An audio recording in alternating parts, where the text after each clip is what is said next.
Hello kakusina! For today's video, ako ay gagawa ng trending salad wrap. Yon. Naku, huwag ka nang bumili, huwag ka nang umorder. Gumawa ka na lang sa bahay. Mas tipid pa at mas marami pa kayong makakakain. Napakadali lang nito.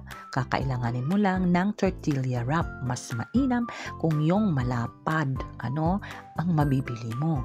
Since walang stock dito sa amin, napakamalas ko naman. Yung maliit lang yung nabili ko. Yung 4 na piraso pinagpatong-patong ko para makagawa ako ng mas malaking version. Yon na nga, nilagyan ko ng lettuce, cucumber, chicken breast na prinito, boiled eggs, sibuyas at kamatis. Tapos niroll ko na. Napakahirap i-roll nito. Pero mas mainam kung makakabili ka ng mas malapad dahil isang roll lang. Pero ayos na rin ito kasi mamaya ito-toast mo naman ito para magsara itong mga naka-open. Ayan, di ba? Tapos, gumawa rin ako ng smaller version.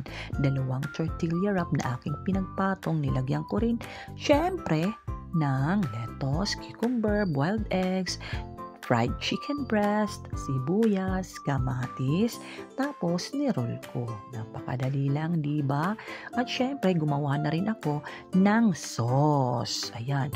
So, yung sauce, mayonnaise, Greek yogurt, tapos nilagyan ko ng paminta asin, nilagyan ko ng condensed na konti lang, pampatamis-tamis lang. Tapos nilagyan ko nito, konti lang din para hindi siya lumabas or ano ba yung tawag niyan? Basta, kayo na lang ang bahala. Tapos niroll ko na. Then, ito-toast ko ito ng hanggang golden brown lang. Para magsara lang din yung mga portion na yan. Ganyan. Tapos, ito na nga ang ating finished product. O, diba? Tapos, tingnan natin ang loob.